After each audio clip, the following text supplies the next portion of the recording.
Hello बच्चों, नमस्कार। आज हम थोड़ा जीके का पोर्शन पढ़ेंगे। मोस्ट इम्पोर्टेंट कुछ फैक्ट्स हैं, उनको पढ़ेंगे।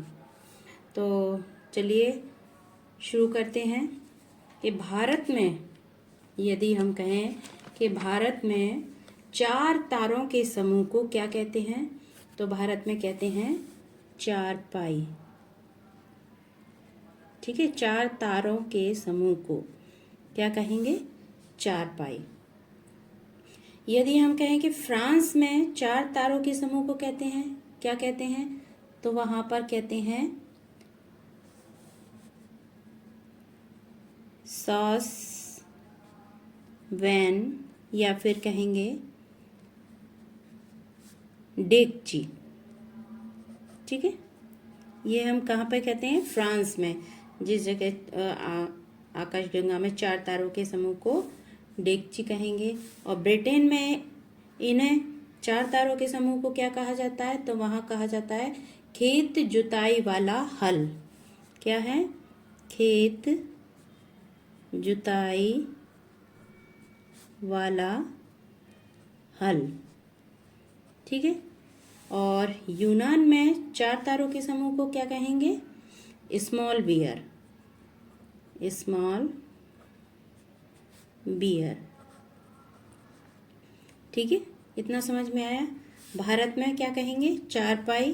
फ्रांस में 4 तारों के समूह को डेकची। ब्रिटेन में खेत जुताई वाला हल। और यूनान में स्मॉल बियर। ठीक है, इतना समझ में आया।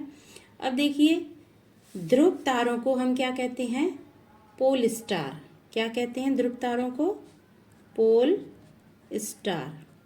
ठीक है, पोल स्टार कहते हैं। और पोल स्टार का अर्थ क्या है? अर्थ क्या होता है इसका? तो इनका अर्थ होता है अटल। यदि ये प्रश्न पूछ लिया जाता है कि पोल स्टार का क्या अर्थ है, तो उसका अर्थ है अटल। ठीक है। नेक्स्ट टॉपिक अपना जो है वो है पुच्छल तारा। ठीक है, तो पुच्छल तारा हमारे किसे कहते हैं? पुच्छल तारे को तो हेली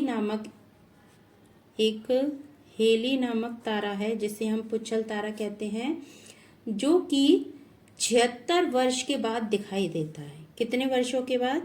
प्रत्येक 76 वर्षों के बाद दिखाई देता है। ठीक है, यह दिखाई दिया था पहले 1986 में। ठीक है, और अब जो दिखाई देगा वह 2062। अब जो दिखाई देगा वो कब देगा? किस सन में दिखाई देगा? 2062 ईयर में। ठीक है,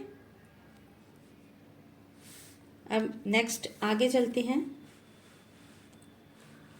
कि असंख्य आकाश गंगाओं के समूह को क्या कहते हैं हम? असंख्य आकाश गंगा के समूह को हम कहते हैं ब्रह्मांड। क्या कहेंगे? ब्रह्मांड। ठीक। और तारों का समूह क्या कहलाता है? तारों के समूह को कहते हैं नक्षत्र मंडल। क्या कहते हैं? नक्षत्र मंडल। ठीक है, नेक्स्ट आगे, तारों के समूह को नक्षत्र मंडल कहेंगे।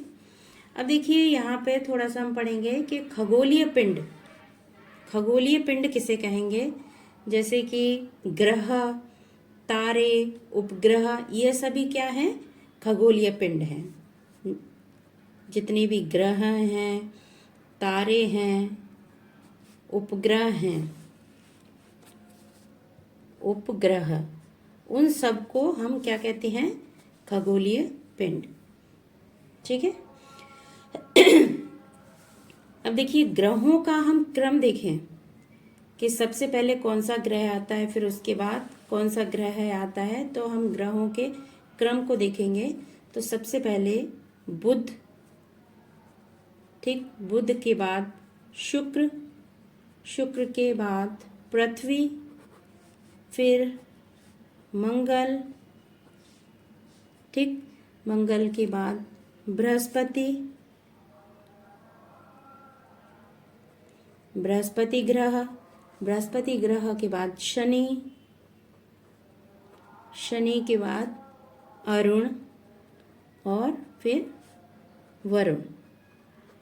ठीक है, इतना समझ में आया। इसको हम शॉर्ट ट्रिक में भी बना के लिखकर अपनी स्वयं के उसके हिसाब से कि हमें कैसे इजी पड़ेगा याद करने के लिए, तो इसके शॉर्ट ट्रिक मतलब प्रथम वर्ड लेकर, इन सब का प्रथम अक्षर लेकर हम इसकी शॉर्ट ट्रिक बनाकर भी याद कर सकते हैं। ठीक है, अब देखिए आगे चलते हैं।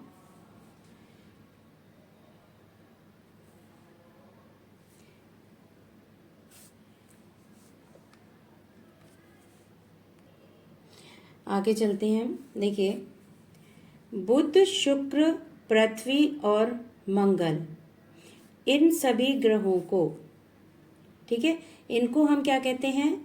इनको आंतरिक या धरातलीय ग्रह कहते हैं। इनको क्या कहते हैं हम? या तो आंतरिक या फिर कहेंगे हम वह धरातलीय। ठीक है, इन ग्रहों को हम आंतरिक या धरातलीय ग्रह कहेंगे। इनका जो आकार होता है, वो आकार कैसा रहता है इनका? छोटा। आकार तो छोटा रहता है, और लेकिन इनका जो घनत्व होता है वो अधिक होता है। आकार छोटा व घनत्व। ठीक है, नेक्स्ट, बृहस्पति, शनि, अरुण और वरुण, इन ग्रहों को, ये कैसे ग्रह हैं? ये गैसीय ग्रह हैं। कैसे? गैसीय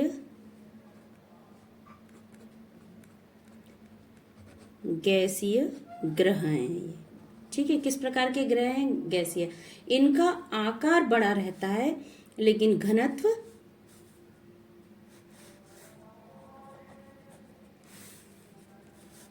इनका जो गैसीय ग्रह है, इनका आकार कैसा रहता है? आकार बड़ा रहता है, परंतु इनका जो घनत्व है वह घनत्व कैसा रहता है? इनका कम रहता है, कम रहता है। अभी हमने जो ऊपर ये पढ़े, बुध, शुक्र, पृथ्वी, मंगल, इनको हम आंतरिक व धरातलीय ग्रह कहते हैं, और इनका आकार छोटा होता है, लेकिन घनत्व कैसा रहता है? अधिक रहता है। ठीक है, इतना समझ में आया? ठीक है, आगे चलते हैं कि पृथ्वी को हम कैसा ग्रह कहते हैं? तो पृथ्वी का एक दूसरा नाम इनको कह सकते हैं, या फिर इसको नीला ग्रह भी कहा जाता है। पृथ्वी को कैसा ग्रह कहा जाता है? नीला ग्रह। और शनि को कहते हैं वलय धारक ग्रह। कैसा? वलय धारक ग्रह। ठीक है, और शुक्र को चमकीला ग्रह।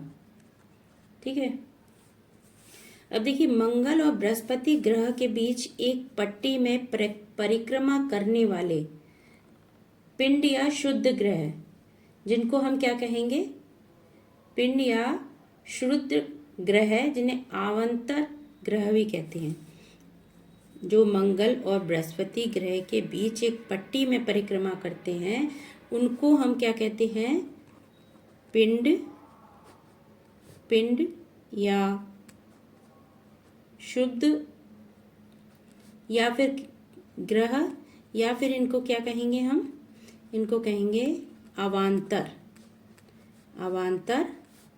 ग्रह। ठीक है, एक सेकेंड, थोड़ा सा दोबारा से समझ लीजिए इसे। मंगल और बृहस्पति ग्रह के बीच एक पट्टी में परिक्रमा करने वाले ग्रह को हम क्या कहते हैं? पिंड, शुद्ध ग्रह, या फिर उनको अवान्तर ग्रह। ठीक है, तो आज का ये छोटा सा वीडियो है जो कि जनरल नॉलेज के लिए पर्पज से बनाया था। तो बच्चों, आपको यदि अच्छा लगा हो तो लाइक ज़रूर कीजिए और इसे शेयर भी कीजिए, और आपकी कोई क्वेरीज हैं तो उनको भी आप मैसेज में लिखकर बता सकते हैं। और मैं अभी तक यदि मेरा चैनल आपने सब्सक्राइब नहीं किया है तो कर लीजिए। और जैसा कि चैनल मेरा हिंदी साहित्य का है, प्रॉपर हिंदी साहित्य की आगे वीडियो कंटिन्यू रहेंगी और प्लस इसमें जीके की भी साथ साथ चलेंगी। ठीक है, तो बहुत बहुत धन्यवाद मेरे वीडियो देखने के लिए बच्चों। नमस्कार।